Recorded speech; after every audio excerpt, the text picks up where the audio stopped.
అభిషేకం జరిగిన తరువాత కట్టంగ పచ్చని పట్టుపుట్టపుతోయి ముదితకు తెచ్చి సముద్రుడిచ్చే. మరి క్షీరసాగరం తండ్రి కదూ, తన కూతురు ఇప్పుడు అవతారంలో తనకి కుమార్తెగా వచ్చింది. తాను ఎంత అదృష్టాన్ని పొందాడు. క్షీరాబ్ధితనయ అని పిలుస్తున్నారు. ఇప్పుడు తనకు ఒక యశస్సు, ఒక కీర్తి లభించింది. అందుకే ఆవిడ కట్టుకోవలసినటువంటి పచ్చని పట్టుపుట్టాన్ని గబగబా వెళ్ళి ఆ పాల సముద్రం, ఆ క్షీర సముద్రం తీసుకొచ్చి ఆవిడికి సమర్పించింది. కాబట్టి కట్టంగ పచ్చని పట్టుపుట్టపు దోయి ముదితకు తెచ్చి సముద్రుడిచ్చే. దిగ్గజములన్నీ కూడా గంగాజలాల్ని తీసుకొచ్చి తమ తొండములు చాపి ఆ కలశములతో అమ్మవారికి అభిషేకం చేస్తున్నాయి. ఆమె ఆవిర్భవించినటువంటి ఉత్తర క్షణంలో దేవతలందరూ కూడా పరమ ప్రశాంతతని పొందారు. తిరిగి వారికి ఐశ్వర్యము లభించింది అన్న మాట ఇంకా వేరుగా చెప్పవలసిన అవసరం లేదు. ఎప్పుడైతే ఆ తల్లి మళ్ళీ క్షీరసాగరంలోంచి ఆవిర్భవించిందో, ఎవరెవరు లక్ష్మీ కటాక్షమునకు పాత్రులో వాళ్ళందరూ లక్ష్మీ కటాక్షాన్ని పొందారు. ఆవిడ ఆవిర్భవించింది అనేటప్పటికీ రాక్షసులలో నిష్కారణంగా భయం బయలుదేరింది. ఎందుకని అంటే, ఎవరు ఆ పాత్రతని పొందని వారో వారి నుండి లక్ష్మి వెళ్ళిపోవడం ప్రారంభమవుతుంది. అందుకే ఆ తల్లి ఆ పాల సముద్రంలోంచి పైకొచ్చి ఆ శ్రీ మహావిష్ణువు యొక్క వక్షస్థలాన్ని యొక్క నివాస స్థానంగా వరించి తన మెడలో ఉన్నటువంటి వైజయంతిమాల ఆయన మెడలో అలంకారం చేసి ఆయనకి పత్ని అయింది. ఇందులో ఒక చమత్కారం ఉంటుంది.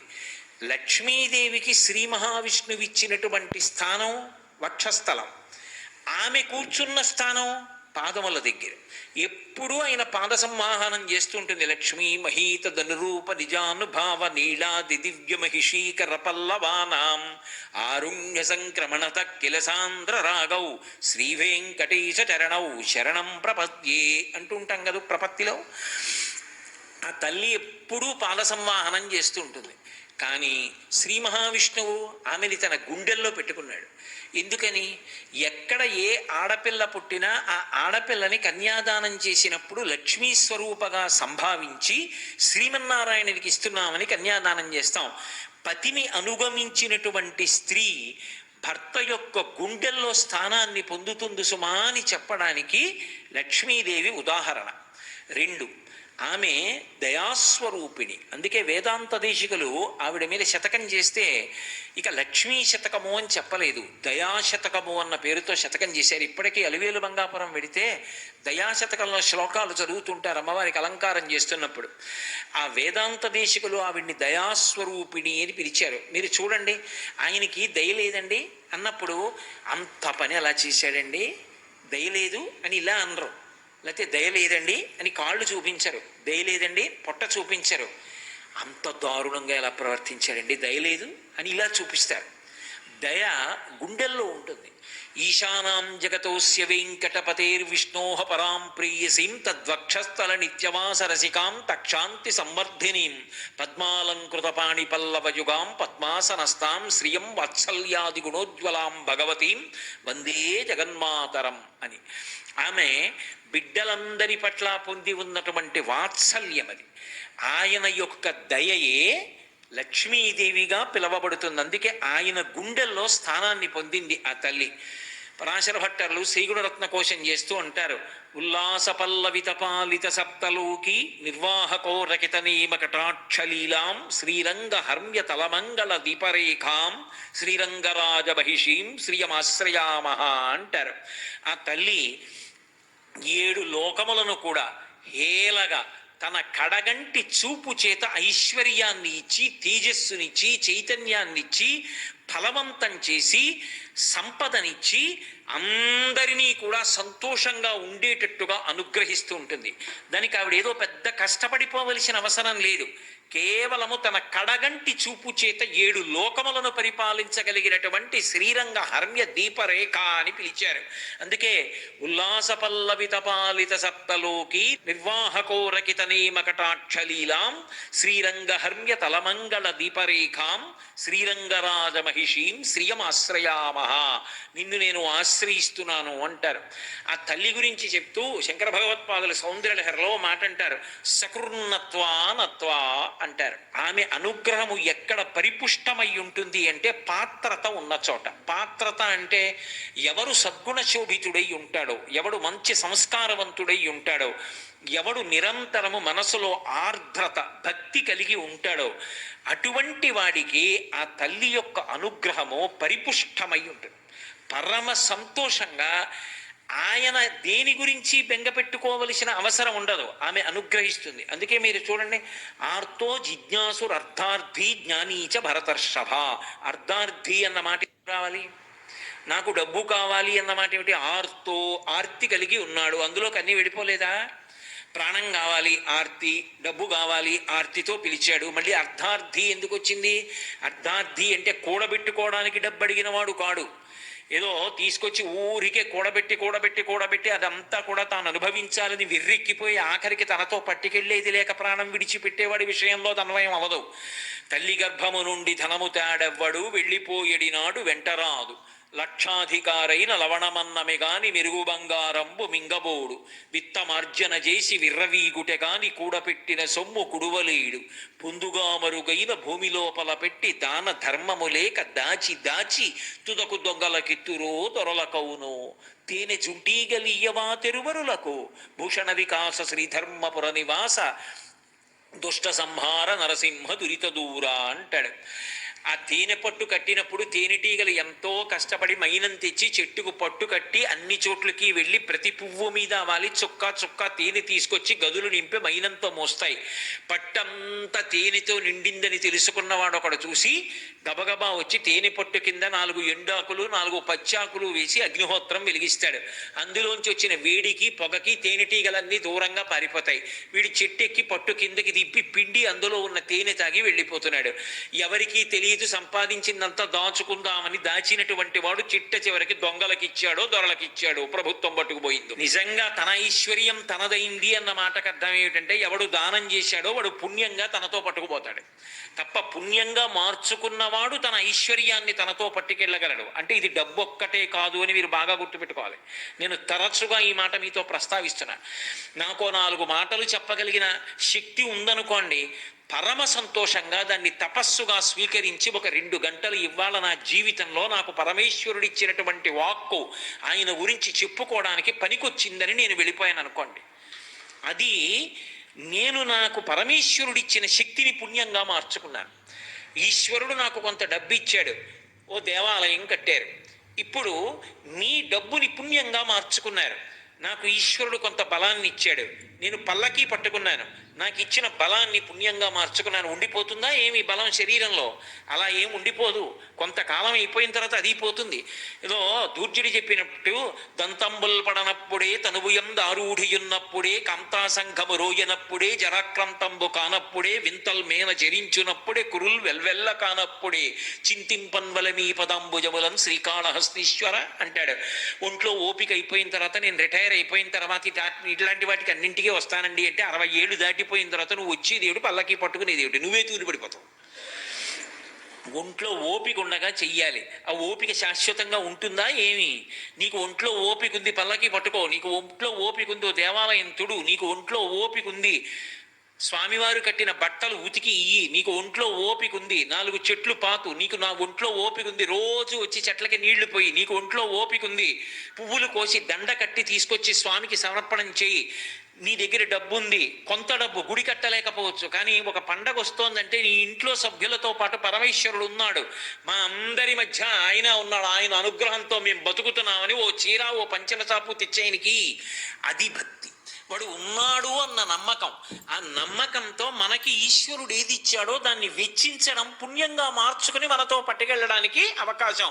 అంతేకాని ఇక్కడ ఉండిపోయినదంతా మనతో వచ్చేస్తుంది అనుకుంటే భ్రాంతి. అది మనతో ఏ కారణం చేత రాదు, ఇక్కడే వెళ్ళిపోయినవాడు వెళ్ళిపోయినవాడే. తనతో వచ్చేది ఒక్కటి ఉండదు, మార్చుకోవడంలో ఉంటుంది. అటువంటి సద్గుణోపేతుడు అంటే భగవంతుడిచ్చినది భగవంతుడికి తిరిగి ఇవ్వాలి. ఈ భావనతో ప్రయత్నిస్తున్నవాడు ఎవరుంటాడో, అలా బ్రతుకుతున్నవాడు ఎవరుంటాడో. అందుకే మీరు ఒకటి బాగా గుర్తుపెట్టుకోండి, భక్తి అన్న మాటకు అర్థం కేవలంగా దేవాలయానికి ప్రదక్షిణాలు చేయడం, దేవాలయానికి పువ్వులు పత్రి వేసి పూజ చేయడం, లేకపోతే ఇంట్లో పూజ చేయడం కాదు. అంతకన్నా ఇంకా పై స్థాయి భక్తి పండడం. ఆ భక్తి అన్న మాటకు అర్థం ఆయన యందు ప్రేమ. ఆయన ఉన్నాడన్న మాట ఒకటి ఒప్పుకుంటే కదూ, ఆయన ఉన్నాడు అన్న మాట ఒప్పుకున్నది నిజమైతే, ఆయనకి నేను చేరువ అవ్వాలి అని కోరుకుంటే నిజానికి నేను చెయ్యవలసింది ఏమిటి? ఆయన చెప్పినట్టు బ్రతకాలి. ఆయన ఏది చెయ్యమన్నాడో అది చెయ్యాలి, ఆయన ఏది చెయ్యొద్దన్నాడో అది చెయ్యకుండా ఉండగలగాలి. నేను ఆయన చెయ్యొద్దన్న పని చేస్తే చూసి ముఖం తిప్పుకుంటాడు, నాకు ఇది అక్కర్లేదు, ఆయన కావాలి. ఆయన అనుగ్రహం ఉందా, నాకు ఏదైనా జరుగుతుంది. ఆయన ముఖం తిప్పుకున్నాడా, నీ తెచ్చుకున్నది ఏది నాకు నిలబడదు. అందుకే భక్తి యందు రెండు విరుద్ధ లక్షణాలు ఉంటాయి. భక్తి వలన భయం ఉంటుంది, భక్తి వలన ధైర్యం ఉంటుంది. ధైర్యంగాను భయంగాను ఒకేసారి ఉండడం కుదరదు. కానీ భక్తి ఉన్నవాడు ఆయన ఉన్నాడని ధైర్యంగా ఉంటాడు, భక్తి ఉన్నవాడు ఆయన ఉన్నాడని తప్పు చేయడానికి భయంగా ఉంటాడు. రెండిటిని ఏకకాలమనందు ఇవ్వగలిగినది ఏది అంటే భక్తి. అంతేకాని కేవలం పదార్థాలు తీసుకొచ్చి ఆయన మీద పోసేయడం భక్తి అంటే అంత బాగా కుదురుతుంది అన్నంత స్థాయిలో చెప్పడం కష్టం. కానీ భక్తి లేనివాడని చెప్పడం మాత్రం సాధ్యం కాదు. అసలు ఉన్నాడని నమ్మి వచ్చాడు కదా, కాబట్టి భక్తి ఉంది. శంకరులంతటి వారు శివానందలహరి చేస్తూ గభీరే కాసారే విశితి విజనే ఘోర విపినే విశాలే శైలేచ భ్రమతి కుసుమార్ధంజనమతే సమర్పే చేత సరసిజముమానాదభవతే సుఖేనావస్థాతుం జనైహ నజానాతి కిమహో అంటారు. ఎందుకురా ఇవన్నీ? నీ మనసొక్కటి మొట్టమొదట అక్కడ పెట్టిన తరువాత నువ్వేం తెచ్చి ఆయన స్వీకరిస్తాడు. ఆ భక్తి, అటువంటి భక్తి కలిగిన నాడు నేను ఇది చెయ్యను, ఎందుకు చెయ్యను, ఆయన ఒప్పుకోడు, ఆయన నా ముఖం చూడడు, నాకొద్దు. నేను ఇది చేస్తాను, ఎందుకు చేస్తాను, ఆయన సంతోషిస్తాడు. ఒరే నిన్న నువ్వేం చేసావో నాకు తెలుసురా, మంచి పని చేసావురా అని నన్ను చూడగానే ఒక కాలు పైకెత్తి తొడ కింద పెట్టుకుని ఒక కాలే పాదపీఠం మీద పెట్టినవాడు నన్ను చూడగానే రారా కడుగు అని రెండు పాదాలు కిందకి దిప్పుతాడు. పరాశర భట్టర్లు శ్రీగుణరత్న కోశంలో అంటారు, ఏకంజంచనతి మమ పరంచ ఆకుంచ పాదాంబుజం మధ్యే విష్టర పుండరీకమభయం విన్యస్య హస్తాంబుజం త్వాం పశ్యేమ దిశేదుషీం ప్రతికలంకారుణ్యకూలంకష స్ఫారాపంగతరంగమంబ మధురం ముగ్ధం ముఖం బిభ్రతీం అంటారు. తొడ కింద పెట్టుకున్నటువంటి కాలు కూడా కిందకి వదిలిపెట్టి రెండు పాదములు కడగరా చూడరా అని తల్లి చీర ఇలా కొద్దిగా పైకి తీసి మంజీరములతో ఉన్న పాదములు కనపడేటట్టుగా అనుగ్రహించాలి అంటే ఆ వాణ్ణి చూసి ఆవిడ సంతోషించాలి. ఆవిడ దేనికి సంతోషిస్తుంది? నువ్వు డబ్బున్నవాడివని సంతోషించదు, నువ్వు బలమున్నవాడివని సంతోషించదు, నీకు సరస్వతి కటాక్షం ఉందని సంతోషించదు, నువ్వేదో పెద్ద పదవి వెలగబెడుతున్నావని సంతోషించదు. అవన్నీ ఆవిడిచ్చినవి. ఆవిడిచ్చింది కాబట్టి ఇంద్రుడు కూడా కూర్చున్నాడు. విశ్వామరేంద్ర పద విభ్రమదాన దక్షం ఆనందహేతురధికం మురవిద్విషోపి ఈశన్ నిశీతతు మయీక్షణ వీక్షణార్థ ఇందీవరోదర సహోదరం ఇందిరాయా అంటారు శంకర భగవత్పాదులు. అటువంటి తల్లికి నేనేమిస్తాను? కాదు, ఆమె ఉన్నదని నమ్మి ఆమె యందు భక్తితో ఉంటే ఆ తల్లిని 100 మార్లు పిలవవలసిన అవసరం ఉండదు. వాడికి ఏం కావాలో ఆవిడ చూస్తుంది. ఓ పసిపిల్లవాడు ఉన్నాడు, వాడి చెవిలో పురుగు దూరింది, వాడు ఏడుస్తూ చెవి మీద ఇలా కొట్టుకుంటూ ఉంటాడు. అమ్మ గ్రహించి చీరని నోట్లో పెట్టుకుని తడి చేసి తిరిచేసి చెవిలో పెట్టి పురుగు తీసేసి, నాన్న చచ్చిపోయాను రా, చూడలేదురా, ఎంత బాధపడ్డావోరా అంటుంది. వాడు ఏమి నోరు విప్పి చెప్పక్కర్లేదు. మలమూత్రంబులతో మహాభయముతో మాతృస్తనాపేక్షతో చలమూర్ఖత్వముతో భ్రమతతో చాంచల్య చిత్తంబుతో బరువైనట్టి కపజ్వర గ్రహ మహాబాల్యామయ శ్రేణితో కలనైనంతమ చింతలేక చెడితిన్ కామ్యార్థినై శంకర అంటారు. అటువంటి స్థితిలో ఏదీ నోరు విప్పి చెప్పకపోయినా అన్నీ ఇచ్చి కాపాడిన అమ్మలా ఆ తల్లి యందు భక్తి కలిగి పాత్రత ఉన్నవాడు ఎవడున్నాడో వాడి అవసరాల గురించి వాడు ఆలోచించవలసిన అవసరం ఉండదు. వాడి అవసరం గురించి అమ్మవారు ఆలోచించుకుంటుంటుంది. వాడు నా కొరకు రక్షింపవలయువాడు అన్నారు శ్రీ మహావిష్ణువు అష్టమస్కంధంలో భాగవతంలో. భక్తుడి గురించి ఎవరు ఆలోచిస్తారంటే పరమేశ్వరుడు ఆలోచిస్తాడు. అంతేకాని భక్తుడి గురించి భక్తుడు ఆలోచించుకుంటే ఇక పరమేశ్వరుడు ఎందుకు? పరమేశ్వరుడు భక్తుడి గురించి ఆలోచిస్తుంటాడు నిరంతరం. వీడిని నేను కాపాడుకోవాలి అని తిరుగుతూ ఉంటాడు. అందుకే తన్ను నిశాచరుల్ పొడవ దైత్య కుమారుడు మాటి కోపన్నగ సాయి ఓ ధనుజభంజన ఓ జగదీశ ఓ సర్వాపన్న శరణ్య ఓ అఖిల పావనయంచు నుతించు కాని తా కన్నుల నీరుతాడు భయకంప సమేతుడు కాడుభూవర. శూలాలు పెట్టి పొడి చేస్తున్నా, కర్రలు పెట్టి కొడుతున్నా, కత్తులు పెట్టి నరుకుతున్నా అంతటా విష్ణువుని చూసి కీర్తించినటువంటి ప్రహ్లాదుడి యొక్క రక్షణ భారాన్ని ఆయన స్వీకరించాడు తప్ప నన్ను నేను రక్షించుకుంటానని ప్రహ్లాదుడు ప్రయత్నించలేదు. ఆ భక్తి కలిగిన వాడి గురించి ఆ తల్లి ఆలోచిస్తుంది. అటువంటి వాడిని నమస్కారాలు చేయాలి. 1000 నమస్కారాలు చేయడం, సహస్రంతో పూజ చేశాడా, ఇలాంటివన్నీ రావు అక్కడ. సకుర్ణత్వా నత్వా కథమివ సతాం సన్నిధదతే మధుక్షీరద్రాక్ష మధురి మధురీణా పణితయ అని శారదా కటాక్షం గురించి అంటారు శంకర్లు. శారద ఒకటి, లక్ష్మి ఒకటి కాదు, అన్నీ ఒకటే అని నేను మీకు శ్రీ సూక్తంలో సరస్వతీ స్వరూపం లక్ష్మీ స్వరూపంగా వేదం కీర్తించింది. సిద్ధలక్ష్మీర్ మోక్షలక్ష్మీర్ జయలక్ష్మీ సరస్వతి శ్రీలక్ష్మీర్ వరలక్ష్మీశ్చ ప్రసన్నా మమ సర్వదా అని అడిగింది. అయినప్పుడు ఆ తల్లికి భక్తి కలిగిన వాడు, ఆర్ద్రత కలిగిన వాడు, ఆ నిజాయితీ ఉన్నవాడు, ఆ ధర్మమునందు అనురక్తి ఉన్నవాడు ఒక్క నమస్కారం చేస్తే చాలు, ఆవిడ అనుగ్రహిస్తుంది. ఆ తల్లి అనుగ్రహాన్ని విశేషంగా పొందినటువంటి వాళ్ళ చరిత్రలు చదివితే మనం ముక్కున వేలేసుకుంటాం. వైష్ణవ సంప్రదాయంలో వేదాంత దీశికులని ఒక మహాపురుషులు ఉన్నారు. వారికి నిగమాంత దీశికులు అని పేరు. నిగమములు అంటే వేదములు, నిగమాంతములు అని వేటికి పేరంటే ఉపనిషత్తులు, జ్ఞానభాగములు.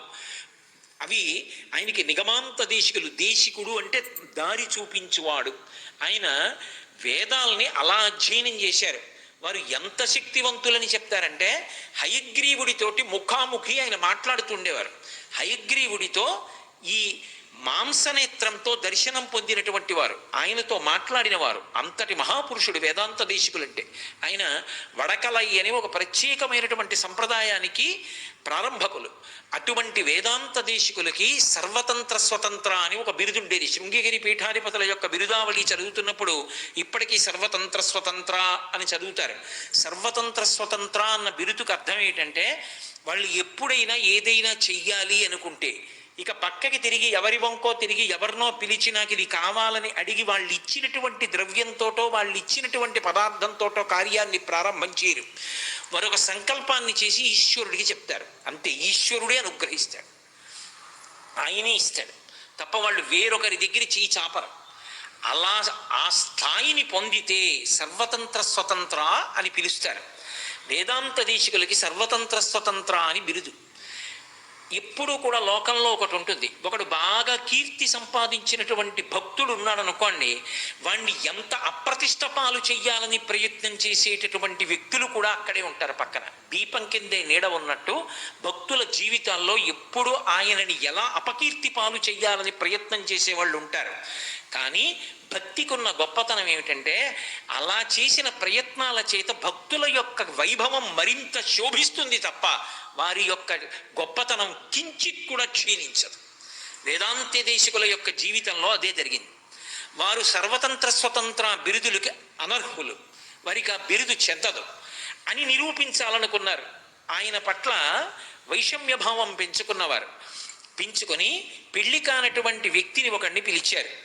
నువ్వు వేదాంత దేశికుల దగ్గరికి వెళ్ళు, నేను బ్రహ్మచారిని, వివాహం కావట్లేదు, నేను ఒక పిల్లని చూసుకున్నాను, ఆ పిల్లని నాకు ఇస్తానన్నారు ధర్మపత్నిగా, కానీ వరకట్నం లేదు ఆ రోజుల్లో. ఆ పిల్ల కుటుంబానికి నేను కొంత ద్రవ్యం ఇవ్వాలి, ఇస్తే ఆమెను నాకు ఇచ్చి వివాహం చేస్తారు. ఒక వ్యక్తి గృహస్థాశ్రమంలోకి ప్రవేశించడం ఎంత అవసరమో, లేకపోతే 3 రుణములు తీరవు. పితృరుణం, దేవరుణం, ఋషి రుణం తీరవు. ఈ 3 రుణములు తీర్చుకోవడానికి గృహస్థాశ్రమ ప్రవేశం చెయ్యవలసిన అవసరం ఎంత ఉంటుందో మీకు తెలుసు. కాబట్టి నాకు మీరు డబ్బిచ్చి వివాహం జరగడానికి అనుగ్రహించవలసింది అని అడుగు. ఆయన ఎవరినైనా పిలిచి ఒరే వాడికి డబ్బు ఇవ్వండ్రా అంటే సర్వతంత్ర స్వతంత్ర బిరుదుకి అనర్హులు కాదు. ఆయనే డబ్బు ఇవ్వాలంటే ఆయన దగ్గర లేదు, ఇవ్వలేడు. ఆయన ఇవ్వలేడు, వేరొకడిని అడగలేడు. వేరొకడిని అడిగితే బిరుదు అనర్హుడు, ఇవ్వలేడు. కాబట్టి బిరుదు విడిచిపెట్టాలి. కాబట్టి నువ్వు వెళ్ళాడు, ధర్మబద్ధం. ఇటువంటి కోరిక కోరితే లేదనడానికి వీల్లేదు. వాడు వెళ్ళి అడిగాడు. ఆయన ఒక్కసారి కళ్ళు మూసుకున్నారు. ఆయనకి అర్థమైంది, నా దగ్గరికి వచ్చి అడిగాడంటే నా యందు శత్రుభావన పెట్టుకున్న వాళ్ళు పంపించారు. ఆయన వెంటనే శ్రీస్తుతి అని లక్ష్మీదేవిని స్తోత్రం చేశారు. లక్ష్మీదేవిని స్తోత్రం చేస్తే అపారమైనటువంటి ధనాన్ని వెంటనే లక్ష్మీదేవి అనుగ్రహించింది. ఆ ధనాన్ని బ్రహ్మచారికి ఇచ్చి ఈ డబ్బట్టుకెళ్ళి వివాహం చేసుకోబోయ్ అన్నారు. మహాత్ముల జీవితాల్లో ఒక్క స్తోత్రం చేస్తే, ఒక్కసారి పిలిస్తే పలికింది లక్ష్మీదేవి. అలాగే విద్యారణ్యుల వారని, ఆయన పేరే విద్యారణ్యులు. అరణ్యము అంటే అందులో లేనిదే ఉంటుంది. అరణ్యము అన్న మాటలోనే అక్కడ అనేకమైన చెట్లు ఉంటాయి, అనేకమైన లతలు ఉంటాయి, అనేకమైన పొదలు ఉంటాయి, మహావృక్షాలు ఉంటాయి, లేనిది ఉండదు. అలాగే విద్య విషయంలో అరణ్యం లాంటి వారు ఆయన. ధర్మశాస్త్రంలో, జ్యోతిష శాస్త్రంలో, వేదాంత శాస్త్రంలో మీరు ఏ శాస్త్రం చెప్పండి, విద్యారణ్యుల వారికి తెలియనటువంటి విషయం లేదు. కారణజన్ముడు మహానుభావుడు, ఇంకొక శంకర భగవత్పాదుల యొక్క అవతారం అది. అటువంటి విద్యారణ్యుల వారు ఒకానొకప్పుడు పరమదరిద్రాన్ని అనుభవిస్తూ బ్రహ్మచారిగా ఉండగా లక్ష్మీదేవి గురించి తపస్సు చేశారు. తల్లి ప్రత్యక్షమైంది. ఏం కావాలని అడిగింది. నాకు అపారమైనటువంటి ధనం కావాలన్నారు. వెంటనే అనుగ్రహించింది. ధనరాశులు పడ్డాయి. ఆవిడండి ఇస్తాను, కానీ ఒక్క నియమం, ఈ జన్మలో నీకు ఇవ్వడం కుదరదు, ఇవి నీకు వచ్చే జన్మలో చెందుతాయి. విద్యారణ్యుల వారు తొందరపడ్డారు. ఇంత తెలివైన వారు ఈ ధనం నాకు కావాలి, ఈవిడ వచ్చే జన్మలో చెందుతుందంటోంది, ఇప్పుడే నేను ఈ డబ్బు తీసుకోవాలి. అందుకే ఆయన ఏం చేశారంటే, అమ్మా నేను సన్యాసం తీసుకుంటున్నాను, ఆపత్ సన్యాసం, ఇప్పుడే ఇక్కడే సన్యసించాను. ఆవిడ నవ్వంది, సన్యాసి డబ్బు ముట్టుకోకూడదు, ఇది పునర్జన్మ, ఇప్పుడు ఈ డబ్బు నీదే, కానీ సన్యాసి డబ్బు ముట్టుకోకూడదు, కాబట్టి ఏం చేస్తావో చెయ్యదు. వెంటనే ఆయన సనాతన ధర్మ పరిరక్షణ కొరకు దక్షిణ దేశంలో హంపి విజయనగరం అంటామే, ఆ విజయనగర సామ్రాజ్యాన్ని స్థాపించారు. విద్యారణ్యుల వారు శృంగగిరి పీఠ పరంపరలోని వారు కనుక ఇప్పటికీ కూడా అందుకే కర్ణాటక సింహాసన ప్రతిష్టాపనాచార్య బిరుదునామాన్ని శృంగగిరి పీఠాధిపతులు వస్తుంటే చదువుతారు బిరుదావళిలో. కర్ణాటక సింహాసన ప్రతిష్టాపనాచార్యుల వారు ఎవరు అంటే విద్యారణ్యుల వారు. ఒకప్పుడు విద్యారణ్యుల వారు స్తోత్రం చేస్తే లక్ష్మీదేవి అనుగ్రహించింది. సకృన్నత్వా నత్వా. ఒకప్పుడు తుండీర మహారాజును అనుగ్రహించింది. కాంచీపురం దగ్గర తొండమండలం అంటారు.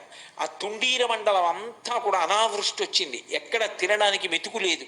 అటువంటి స్థితిలో ఆయన కామాక్షి పరదేవతని స్తోత్రం చేశాడు. కామాక్షి పరదేవతని వేడుకున్నాడు. కామాక్షి ఒకటి, లక్ష్మి ఒకటి కాదు. కామాక్షి ఒకటి, సరస్వతి ఒకటి కాదు. తత్వం తెలిసిన వాడికి అన్నీ ఒక్కటి, తెలియనంత కాలమే అల్లరంతా ఉంటుంది. అందుకే విమలపటి కమలకుటి పుస్తక రుద్రాక్ష శస్త హస్తపుటి కామాక్షి పక్ష్మలాక్షి కలిత విపంచి విభాసి వైరించి అంటారు. ఆవిడనే సరస్వతీ స్వరూపంగా చెప్తారు. ఆ తల్లి అనుగ్రహాన్ని వేడుకున్నాడు. ఆ తల్లి తుండీర మండలం అంతటా కూడా స్వర్ణ వృష్టిని కురిపించి, స్వర్ణ వృష్టి కురిసింది తుండీర మండలం అంతా. కురిస్తే మూకశంకరులు ఆ తల్లి తుండీర మండలంలో కురిపించినటువంటి కనక వృష్టి గురించి స్తుతి శతకంలో ప్రత్యేకంగా ఒక శ్లోకం చేశారు.